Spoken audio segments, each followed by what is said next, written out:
Today, I'm going to talk about A Game of Thrones. Now, unlike Ender's Game, A Game of Thrones is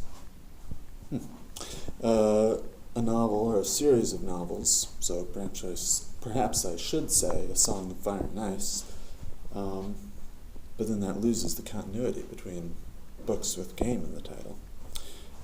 Anyhow, unlike Ender's Game, A Game of Thrones is a series of novels that I like, and that I think is well written. So what I'll be talking about today is a bit more focused than how I spoke on Ender's Game.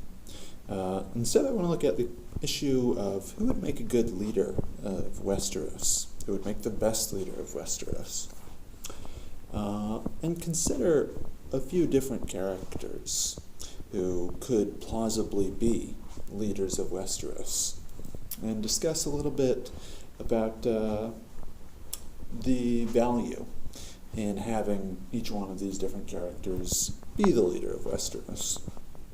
Now, I'll only discuss characters that have some plausible route to ruling Westeros. That is, I think Brienne of Tarth, for example, is a morally unimpeachable character and should likely make a morally good ruler, but she has no plausible route to ruling Westeros, unless it's something like marry Jaime Lannister. Somehow all the other Lannisters die, but Jaime wins because he's a good commander, and then Jaime dies. Infection of the hand stub. Maybe she does. Anyway. I should add, by the way, that I will be spoiling everything in the novels, possibly get to my conjecture about what will happen at the conclusion of them. And yeah, I may mention things from the TV show as well, having seen and read both.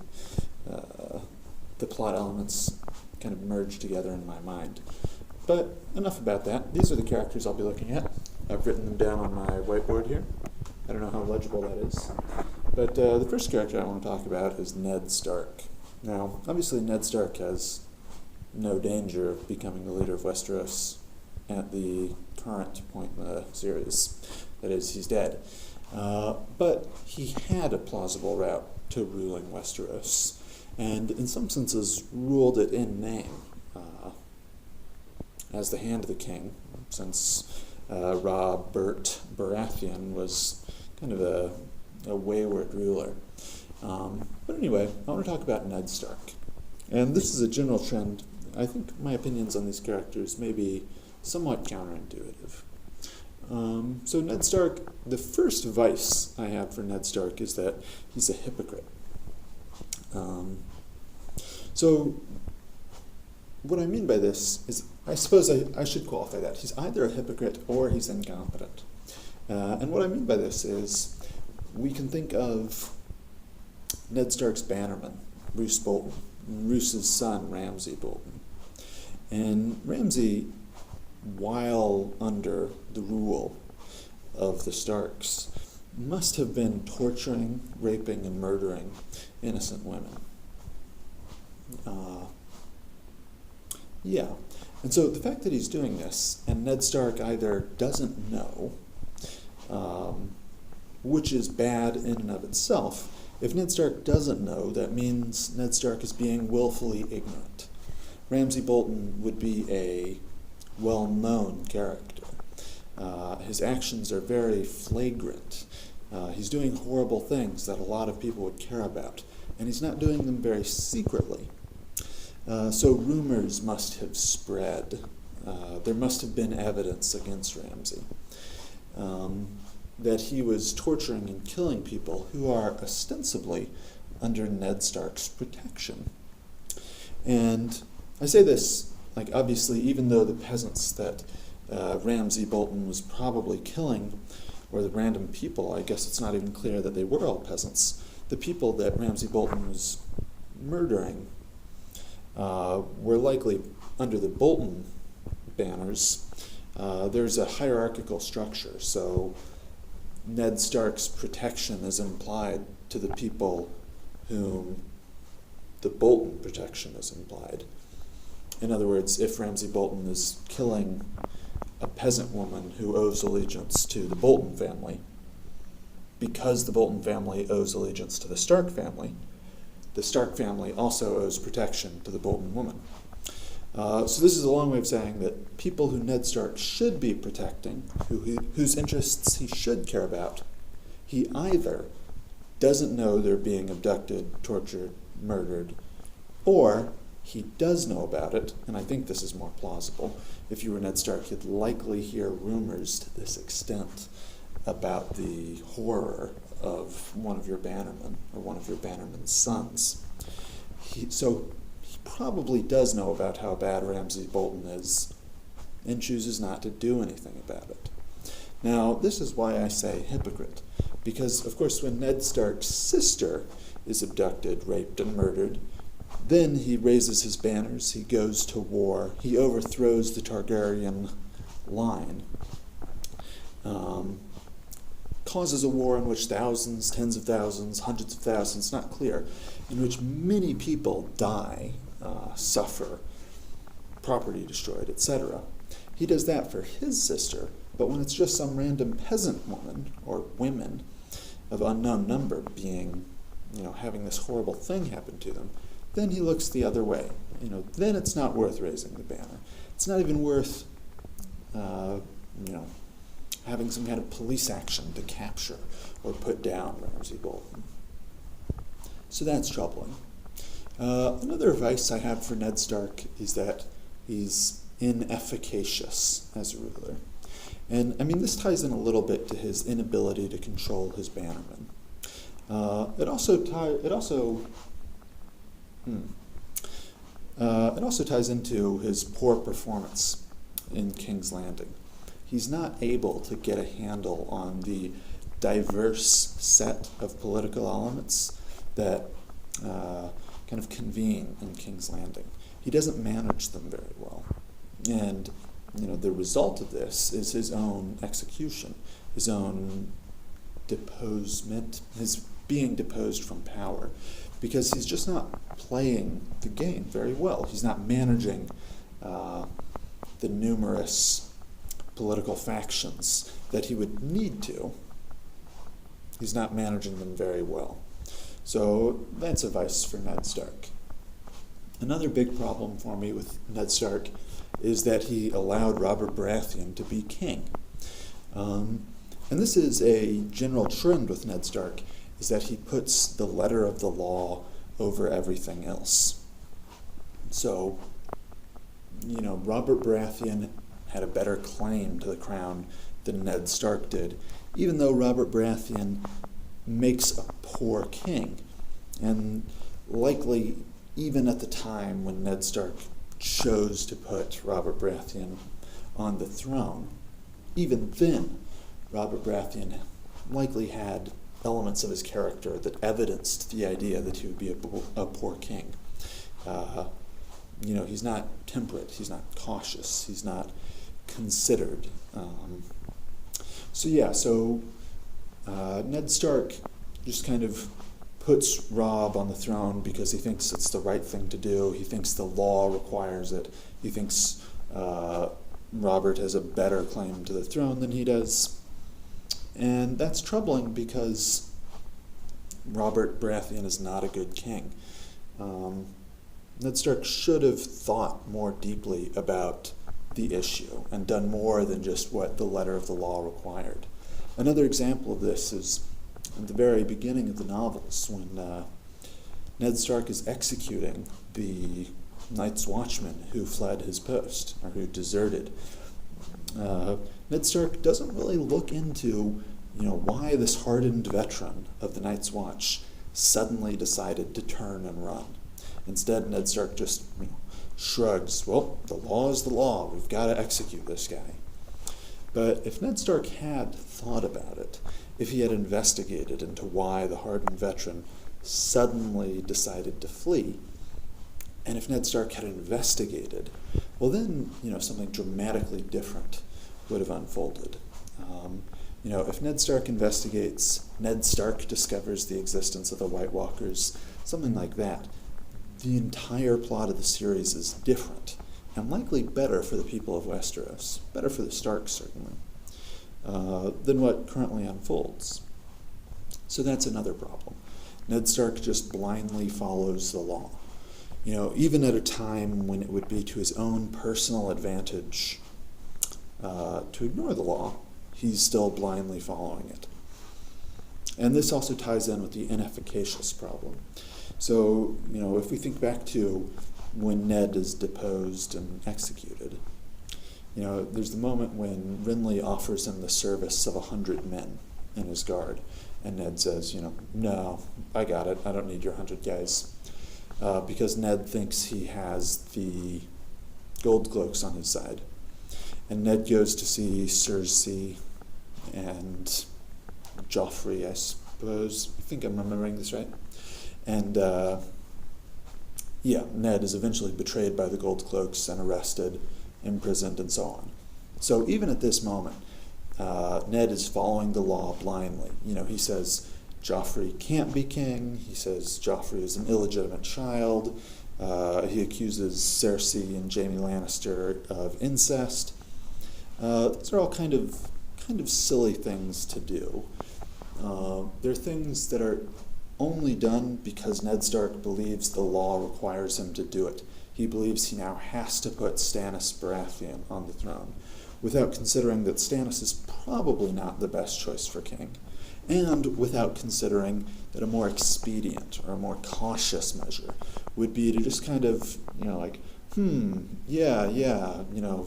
Joffrey will become king now after Robert. That makes sense. All right, well, I guess you don't need me as hand anymore, so I'm going to bounce, and then, go gather your armies then. Go gather people who are loyal to you, whose loyalty you know and can trust more. This would have been a safer plan. This would have been a more reasonable plan. And it would have been a plan that people who weren't caught up with following the letter of the law would have thought of. So the fact that Ned Stark can't make basic, kind of contrary to law solutions or plans like this is problematic for him. Being king of Westeros is going to be a complicated job. And if Ned Stark isn't even able to manage a crisis like being confronted by Cersei Lannister, then, that's an ill omen for how well he'd do as king. Another thought would have been let's see, I think the gold cloaks are on my side, so I'm willing to go into this confrontation, and I don't need Renly's 100 men. But then he'd have to think, well, Cersei is willing to go into this confrontation, and why is she willing to go into the confrontation if the allegiance of the gold cloaks is dubious? That is, if she doesn't have a reason to believe that the gold cloaks are on her side, then she will be hesitant to go into this confrontation. And so when Ned Stark sees that Cersei isn't hesitant to go into the confrontation, he should know that Cersei has a reason to believe the gold cloaks are on her side. And then he should consider, is the reason that I have, the fact that I asked them to, basically, is that reason, or the fact that Littlefinger said he would ask them to, is that reason good enough to trump whatever reason Cersei has that I don't know about, to believe the gold cloaks will be loyal to her? Right? This is the kind of thought process that would be occurring to a cunning ruler or a good ruler. And then when Ned Stark realizes that he doesn't know what Cersei's reason is for trusting the gold cloaks, then he should have backed off. And the fact that he isn't doing this is what makes me think he would make a poor ruler of Westeros. And so I think we're all better off that he's dead. The second character I'd like to consider is Robb Stark. And Robb, I think, is appropriately named after Robert Baratheon, in that Robb Stark is very similar to his namesake. Robb Stark is impulsive. He's a warrior who doesn't really think things through, who doesn't consider long-term strategic implications of his decisions, and he just kind of wants everything to work out for him. And he acts in the expectation that it will. And so this is a pretty big problem for King, as indeed we see it unfold for Robert Baratheon. I think it would likewise unfold for Robb Stark. He would become king and then just find like he didn't know what to do with it, or he couldn't manage it well, or something like that. I think Robb Stark really suffers from the lack of a Ned-type character, right? If Robb is to Robert, who is Robb's Ned Stark? And what I'm getting at is, in Robert's war against the Targaryens, Robert had Ned to save him and to guide him. Ned was a foil to Robert Baratheon in that war. And this is important. And I mean, we see evidence of this. There's the memory they discuss where Robert Baratheon is trapped in some town. Well, one of the Lannister cousins tries to ferret him out of the town and execute him. And Ned Stark has to race his army into the town to save Robert Baratheon. And they save him at the last second when Robert is, battling outside of the church or something. And this to me feels like the quintessential moment showing us about Robert Baratheon's character and some of his flaws as a character. Robert Baratheon is this great, daring fighter, right? He's out, fighting on the steps of the church at the last second as his friends ride in to rescue him. He's daring this entire army by himself.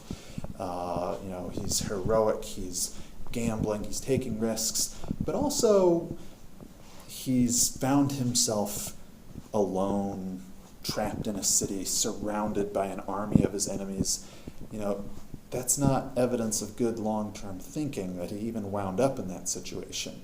He's getting bailed out by his trusty friends. This is another kind of component of his character. And so, he's heedless, he's reckless, he's taking things to the limit. And, that's Robert Baratheon. It's also Robb Stark, except Robb Stark doesn't have the Ned Stark, literally, and figuratively. He doesn't have the character who's going to be that kind of stalwart companion, who's going to be reliable, who's going to back him up with an army at the last second. If he did, the Red Wedding would have unfolded differently. The Freys would have betrayed Robb Stark, and they would be murdering his bannermen and, killing his mother or something, and coming after him. And then at the last second, Robb Stark's friend, would show up with his army and turn the Freys. But that doesn't happen. And so, that's why Robb Stark is doomed.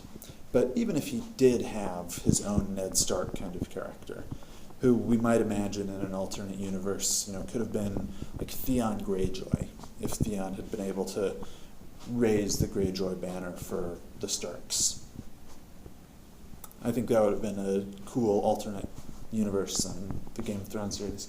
But anyway, even if Robb Stark did have that character, the Ned Stark, to back him up, he may have won the war against the Lannisters. He may have ruled the North, but he wouldn't have been a good king. He wouldn't have been a good ruler of Westeros.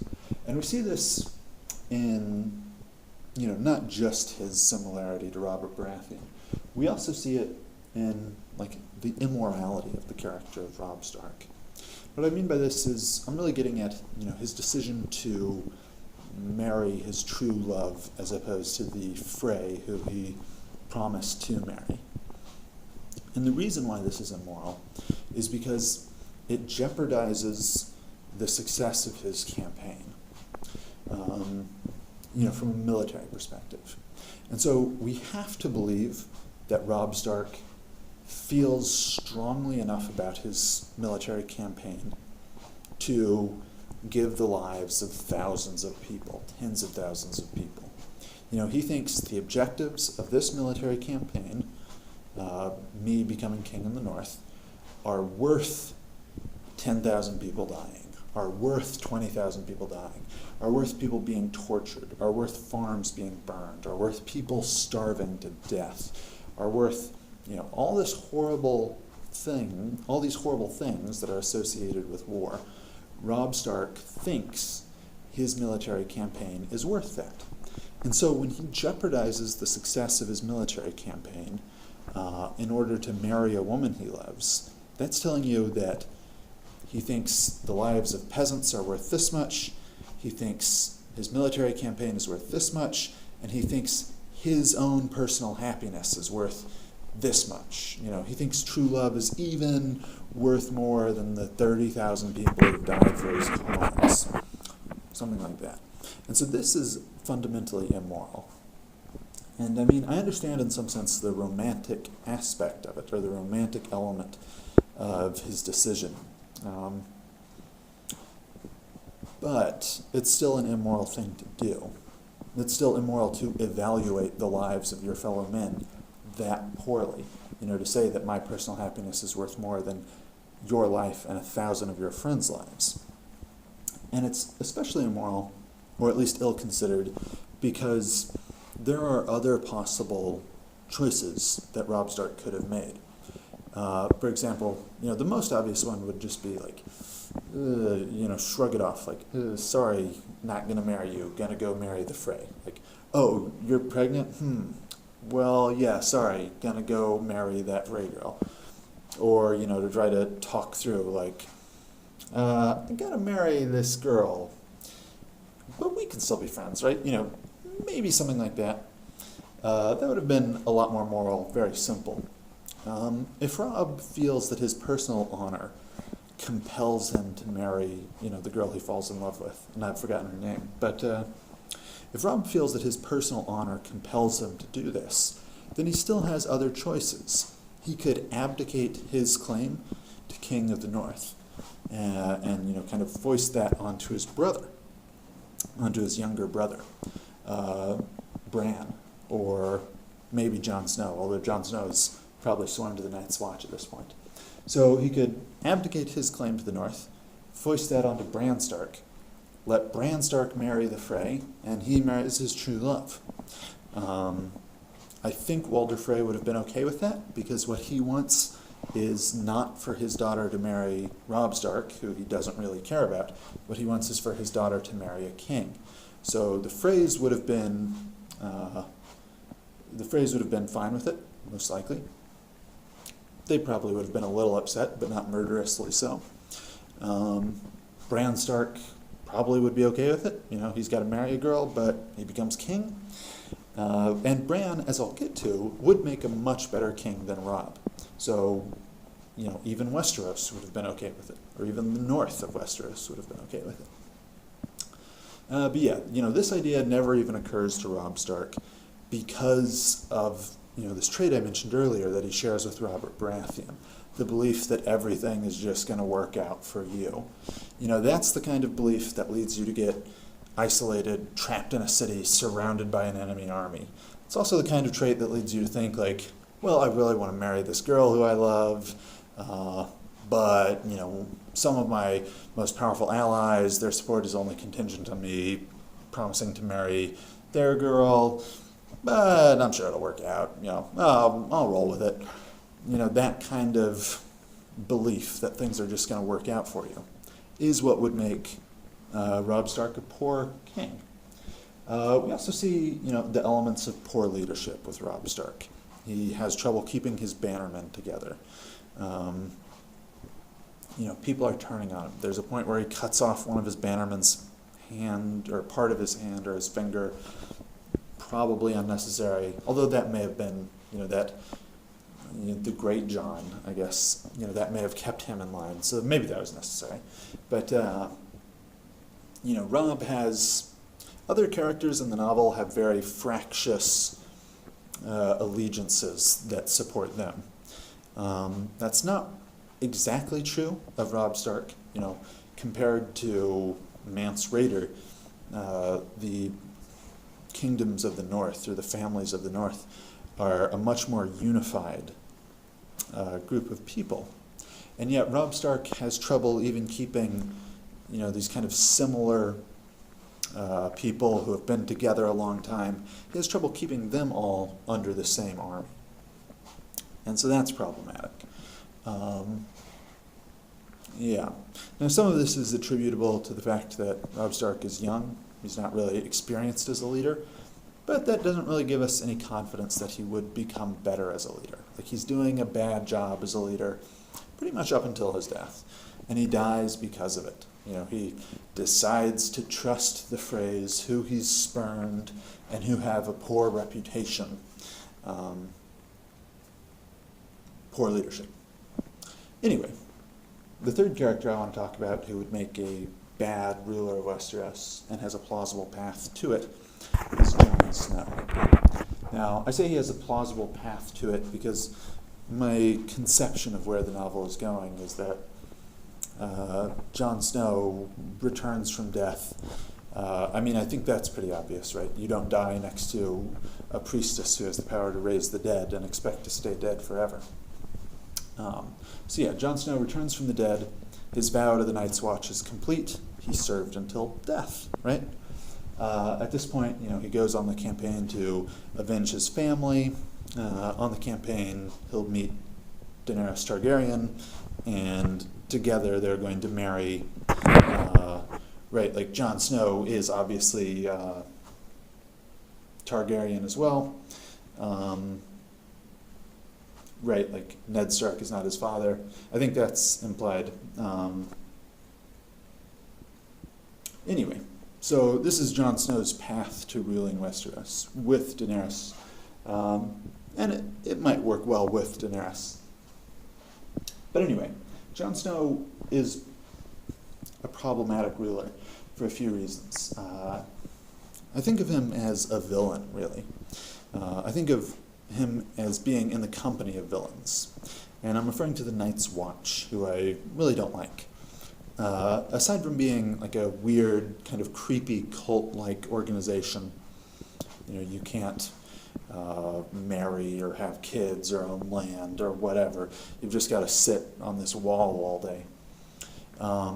The Night's Watch are pretty bad people.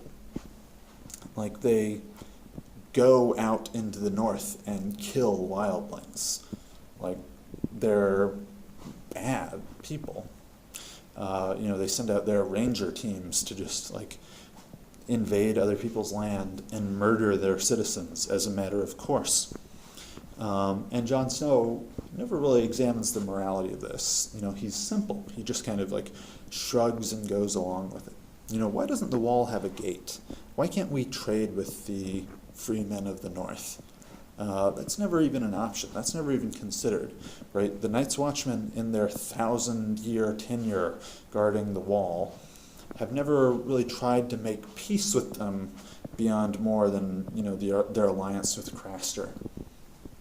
So that's problematic of the Night's Watch as a whole. It's also a problem for Jon Snow. As I said, he's simple. He never considers, am I really doing a good thing by serving the Night's Watch, by joining them? The Night's Watch is probably a necessary evil for Westeros, because it serves effectively as a banishment or a gulag, right? You've got these criminals, so you force them up to guard the wall. Because what else are they going to do? The Night's Watch, don't really like it as an organization. Jon Snow, has the